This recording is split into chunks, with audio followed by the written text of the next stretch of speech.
오늘의 주요 뉴스입니다. 어제 샌프란시스코 시내의 UPS 창고에서 총기를 난사하고 자살을 한 지미 램이 과도한 초과 근무에 대한 불만을 공식 제기한 적이 있다는 증언이 나왔습니다.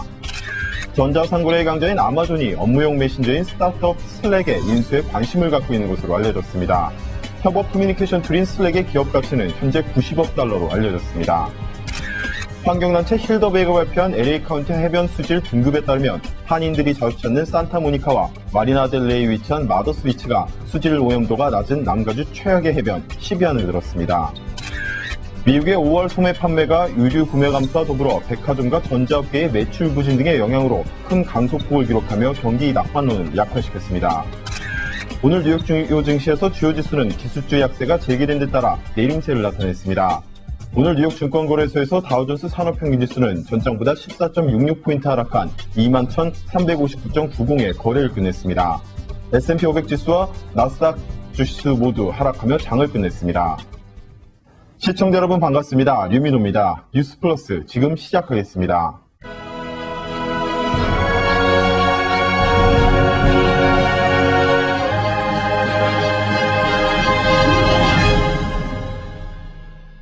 어제 샌프란시스코 시내의 UPS 창고에서 총기를 난사하고 자살을 한 지미 램이 과도한 초과 근무에 대한 불만을 공식 제기한 적이 있다는 증언이 나왔습니다.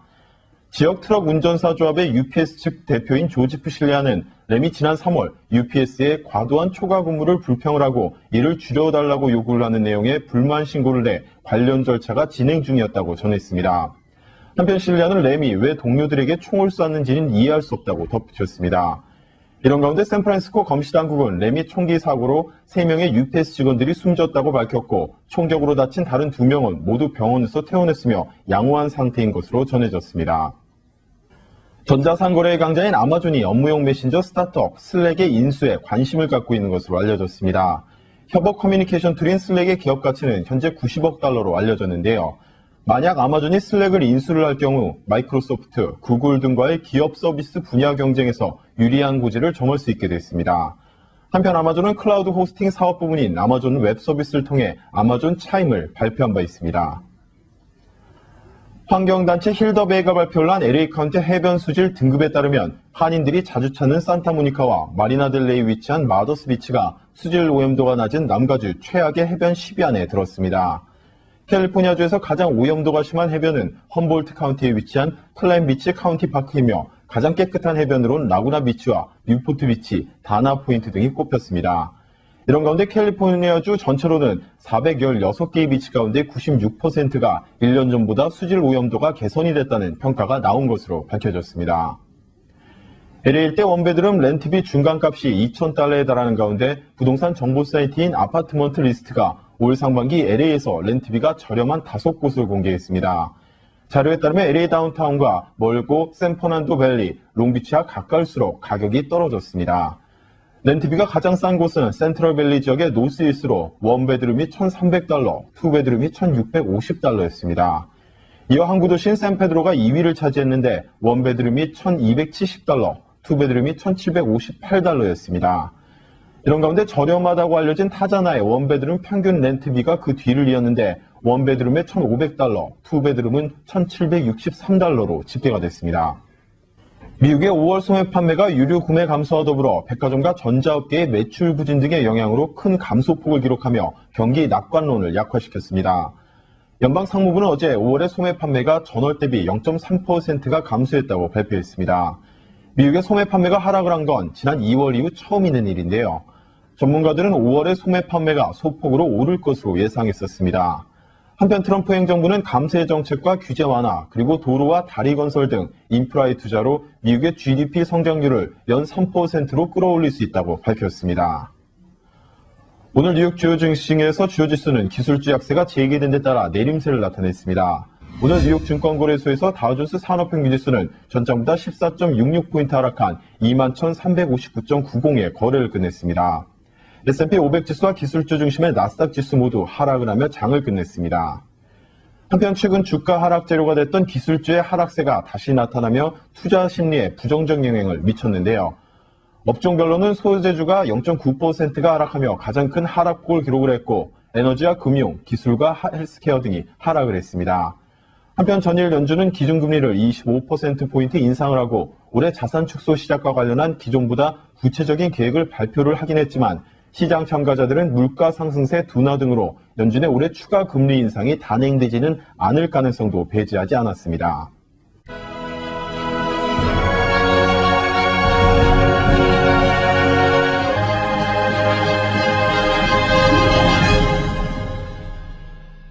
계속해서 한국 소식입니다. 문재인 대통령이 강경화 외교부 장관 후보자의 임명을 강행하겠다는 뜻을 밝혔습니다.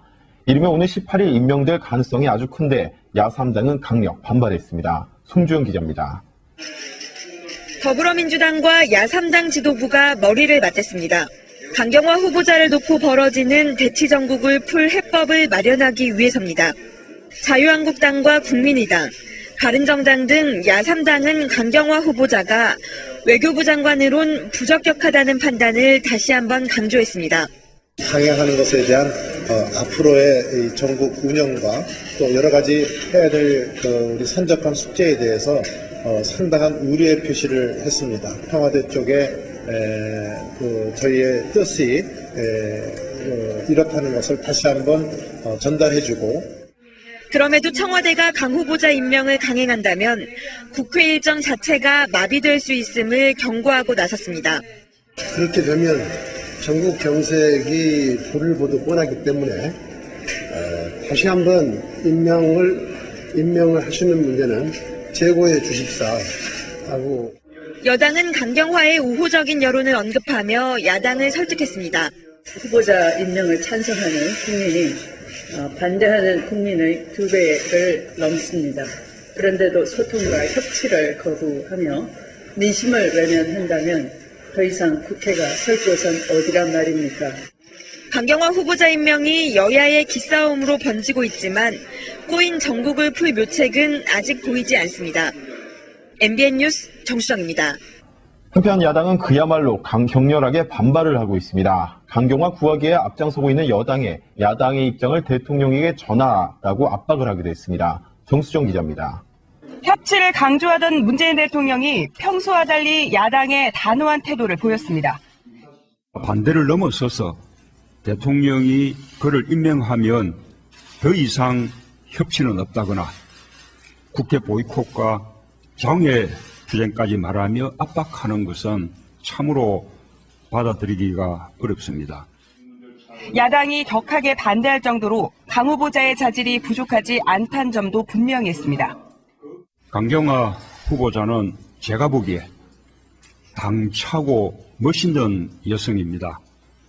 유엔과 국제사회에서 외교관으로서 능력을 인정받고 칭송받는 인물입니다. 국회가 청문회를 통해 후보를 검증하면 최종 판단은 국민이 하는 것이라고도 강조했습니다. 저는 국민의 뜻에 따르겠습니다. 야당도 국민의 판단을 존중하여 주시길 바랍니다. 부탁드립니다. 문 대통령은 국회 인사청문 보고서를 모레까지 재송부해달라고 요청한 상태로 이번에도 채택되지 않으면 이르면 18일쯤 강 후보자 임명을 강행할 가능성이 높습니다. 문 대통령이 작심 발언까지 하며 강경한 자세를 보이는 건 야당의 공세를 돌파해야 집권 초기 국정운영 동력을 확보할 수 있다는 판단 때문으로 보입니다. MBN 뉴스 송정입니다. 17개월 만에 풀려난 미국 대학생 오토 윈비어가 알고 보니 무려 15개월 동안 혼수 상태였던 것으로 드러났습니다. 가족들은 분노했는데 북한은 태연히 인도적 차원에서 석방을 했다고 발표했습니다. 주진희 기자입니다. 북한에서 17개월 동안 억류됐다 풀려난 오토 원비어가 북한에서 학대를 당했을 가능성이 제기되고 있습니다. 원비어의 아버지가 폭스뉴스와의 인터뷰에서 북한에서 아들은 짐승 같은 대접과 테러 행위를 당했다며 아직도 혼수 상태라고 밝힌 겁니다. 또 지난 6일 조셉윤 특별대표와의 통화에서 아들이 혼수 상태에 빠진 건 지난해 3월부터로 북한 재판에서 노동교화형 선고를 받은 바로 다음 날로 들었다고 덧붙였습니다. 무려 15개월 정도 혼수 상태였던 겁니다. 북한은 식중독으로 인한 혼수 상태였다고 주장하지만 석연치 않은 이유입니다. 때문에 뉴욕타임스와 월스트리트저널을 비롯한 미국 언론들이 원비어가 구타와 학대를 당했을 가능성을 꾸준히 제기하고 있습니다. I can't comment anything on his health. That is against our State Department guidelines to get into that. 이런 가운데 북한도 입장을 밝혔습니다. 공식 매체인 조선중앙통신을 통해 미국 국민 원비어를 인도주의적 관점에서 돌려보냈다며 태연하게 단 3줄만 전달한 겁니다. This is a rogue pariah regime. They're terrorist. They're brutal. Very difficult to look for a lesson here amongst this insanity. 이번 사건으로 미국 내에서 대북 강경론이 거세지고 있는 가운데 우리 시각으로 오늘 밤 늦게 경원 측의 발표가 있을 예정입니다. MBN 뉴스 주유진입니다. 전 내일 같은 시간 다시 찾아뵙겠습니다. 지금까지 진행의 류민호였습니다. 고맙습니다.